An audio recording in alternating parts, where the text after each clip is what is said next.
Welcome back to another class of AI, machine learning, data science, and big data set. The topic of this class is going to be functions and list, tuples, and dictionary. So I have made this class to be totally beginner friendly, so it gives you out a clear idea about function, list, tuples, and dictionary. Another thing that you have to know about this class is that I have segmented this class in a couple of parts, so it would be easier for you to learn and also use it in the long term. So make sure you are connected to the internet and make sure not to skip any part of this class, because if you do, you might miss out on something important and later on face a couple of errors. So without any further ado, let's open up PyCharm, or if you're using VS Code, then just follow along with me. First off, let's create a new project. And over here, what I'm going to do is that I'm going to make sure to put in function.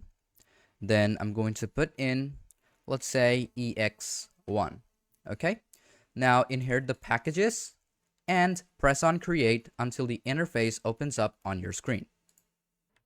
So as you can see that we have our interface in front of our screen. So what you will learn in this class is what are functions and why do we use them in Python. Then we're going to go through our list.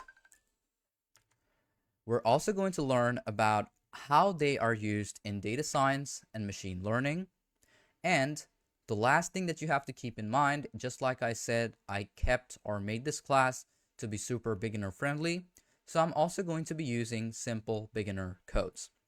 So starting off, we're going to learn about functions. So let's create a Python file, function1. There we go. So what is a function? A function is a block of code that you can reuse anytime. It's not like a loop that you can use like over and over again or run the program over and over again till it meets up the criteria. But what it does is that it reduces repetition and makes the program a lot more cleaner, organized, and a bit more functional. The basic syntax of working with a function is by defining a function name, just like a variable. So what I'm going to do over here is I'm going to create a calling simple function. Let's say what we do most of the time is type in print and get out the result. But here you have to define it. Define welcome, colon. Here, let's say print out hello user. How are you doing? So this is exactly how you want to print it out. Now here, if I want to type in greet, or let's say if I want to type in the variable, which is welcome, and run the program, you will see it will be printed out. But one thing is that you can see we did not print the exact thing. Instead, we called out the welcome function. In that way, the function is run, which is defined by the def over here, which is basically defining a function. Then we have the welcome, which is the keyword just like a variable, which calls out the function whenever you want to print it out inside of the console. And everything inside the function runs only when you call it. Okay? Now, the next thing you have to understand about using a function is functioning with a specific parameter, such as you can call it out even inside the print, such as, let's say if I put in def username colon. Here, I want to print out first off with a string. After the string, I want to call it out, such as I'm going to put in a parameter, such as code. Here, I'm going to define the code over here to be called. Here, I'm going to put in, let's say, username, and then I'm going to put in the exact name of the user. Let's say Sarah. If I run the program, you will see it will print out hello and then Sarah. Now you might think that this is a bit more time taking. It takes a bit more time, a bit more effort. But one thing is, it is a function, not a call or not a return like the print. So the parameter that we're using in this part is the code variable. And also the argument that I'm putting to call out the name or any specific keyword is Sarah. So the function prints personalized greetings, or even, let's say, whatever variable you are using. Now, the next thing you have to understand about the function is that a function also can return with a return value. Now, how does it return with a return value when you are already printing it out even with a parameter or an argument? It is that you can also call it out even in between an operation, such as we put in def, let's say summation. Here, I'm going to put in two parameters, x and y. Then I'm going to return it with, let's say, x plus y. Now, I'm going to put in results. There we go. Equal to summation. And now we're going to put in the value of the parameters, such as x is going to be 60, comma, and y is going to be 30. In that way, you can see it on the screen. It is already validated. And if I want to print out the result, it will print out how the summation works. There we go. Now we have 90. So whenever you are using this return function of Python, it sends a value back to the parameter, and also it validates the summation or the condition that you are putting inside of the program. And you can store it in a variable which is known as the result, which is over here. Okay, so that is basically how you can work with a function, also a basic function in Python. Okay, so that is going to be it. Now let's move on to the next part. In the next part, I'm going to show you lists. Okay, so what are lists in Python?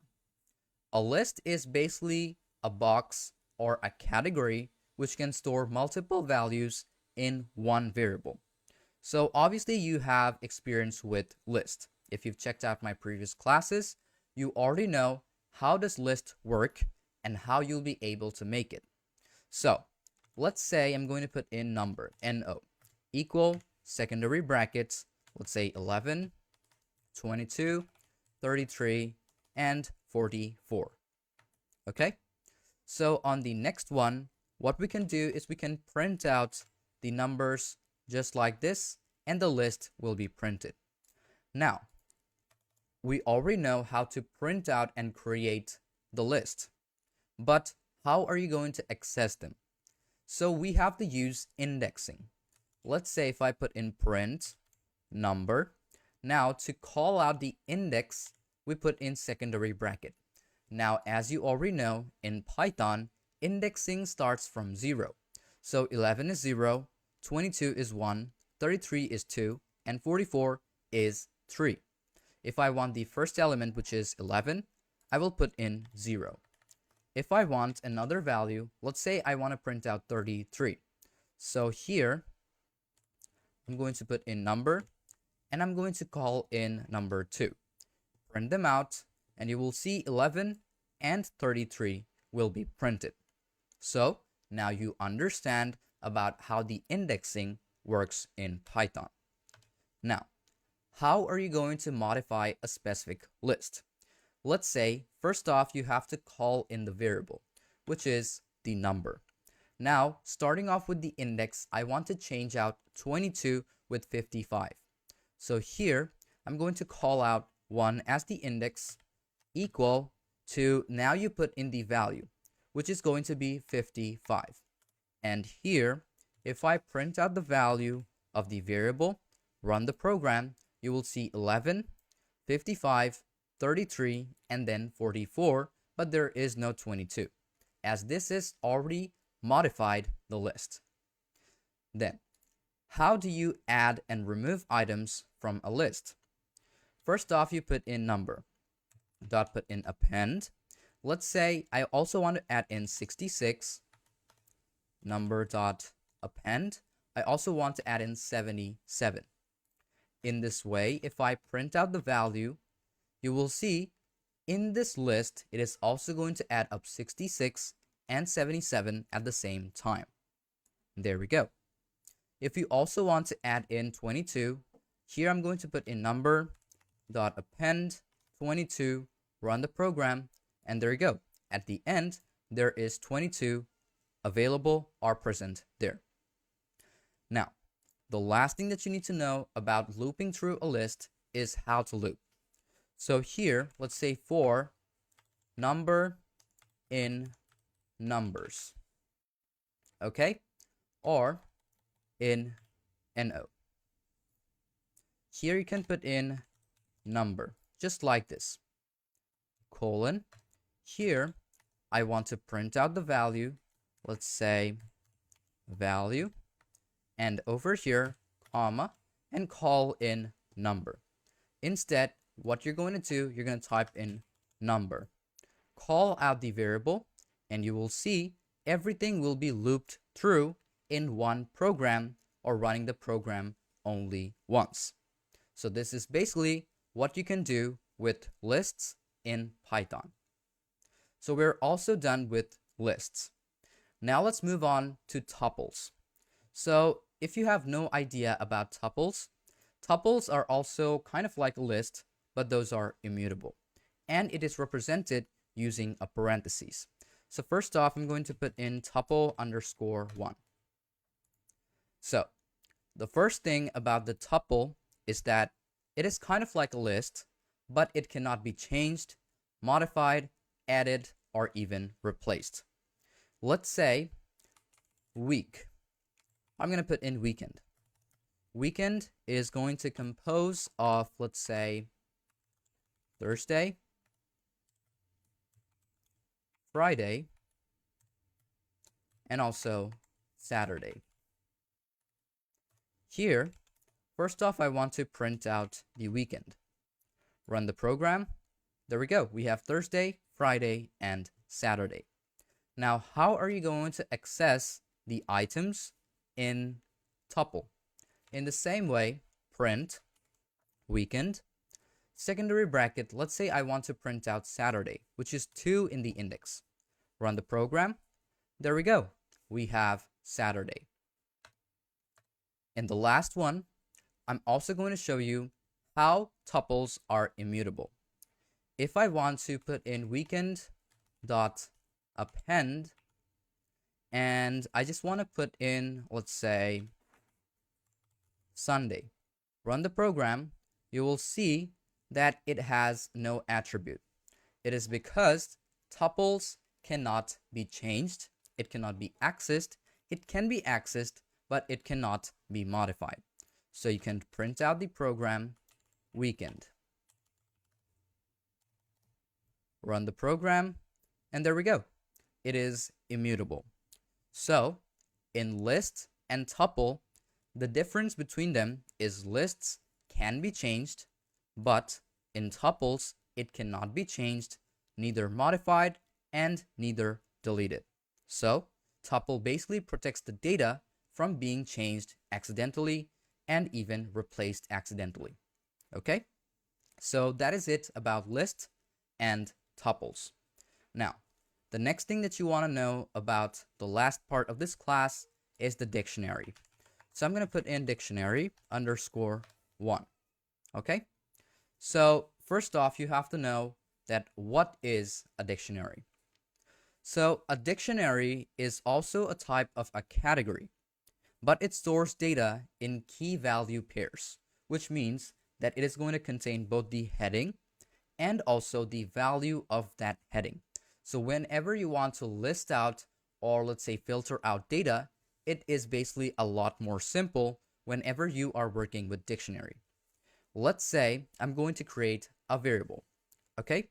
Another thing you have to keep in mind is that dictionary is very important in data science because you can use dictionary in JSON files, dataset, API output, CSV, Excel, and so on. Okay, so first off, I'm going to put in pupil equal third bracket. Here, let's say I'm going to put in username and then double quotation, let's say Gary, comma. I'm going to put in, let's say, starting year. Let's say this person started on 2020. And I'm going to also put in the department this guy is in. This guy is in the AI / machine learning. Okay? So as this is the last line, I'm not going to put in any comma. Now, I want to print out, let's say, pupil. Run the program, and there we go. We have the username Gary, starting year 2020, and department is AI and machine learning. Now, only among these, Tuples is the one that protects the data, which means it cannot be changed. But dictionary can be accessed or even updated. So, if you want to access any value, first off, you print out, type in the variable pupil, and then you put in the category of data that you want. Let's say I want the starting year, and also pupil. Here, I also want the department. Run the program, and you will see 2020 and also AI and machine learning, which is the department. Now, the next thing that you need to know about this is you already know about accessing the values. Now, how are you going to update the dictionary? Let's say maybe I want to change the year of the starting year as this person started in 2019. So, in that case, I'm going to put in pupil, secondary brackets, let's say starting year. So this person started in 2019. Here, I want to print out pupil. Run the program, and you will see that now this person has started in 2019. Okay? So the next part of this dictionary is how you can add in new value pair. Let's say I want to add in from which region is this person from. Let's say I'm going to put in pupil, secondary brackets, let's say region, equal, the region this person joined in from was from the West. So I want to print out pupil. Run the program, and you will see region is West. Now, what if you want to loop through a dictionary? For that case, for key value. So key value in pupil dot items colon. Here I want to print them out. First off, I want the key values, comma, double quotation, colon, put in another comma, and then put in the values, which are basically these values. And these are the key pairs. So just run the program, and you will see username is Gary, starting year is 2019, department is AI machine learning, and region is West. So that is going to be it, or that is it for this class, and hope you understood about everything in this class. I'm also going to give you out a mini practice for you guys to practice along with me. So the steps that you're going to follow is that you want to create a function which is going to be the square number, which returns the square of a number, and you want to create a list of 7 items.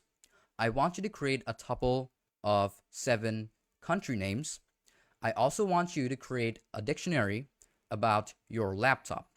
Let's say what brand it is, what type of storage it is using, what type of processor or GPU it is using. You can create it on your own, but it should have at least 5 key pairs. So, the summary of this class is you've learned about functions, which are reusable block of codes, how you can use them, and when you want to use them. You also learned about lists, which are mutable collections of data stored, which is, or let's say, can be changed anytime you want to. You also learned about tuples, which are immutable listed data, which cannot be changed or even accidentally changed. You also learned about dictionaries, which are key value pairs of data storage, and how you can use all of them in PyCharm or in Python in whichever case it is. Okay, so thank you for watching this class up till the very end. And if you are still facing any problem or if you have any confusion about any part, feel free to ask me anytime. I'm always there to help you out. So without any further ado, let's move on to our next class of AI, machine learning, data science, and big data set.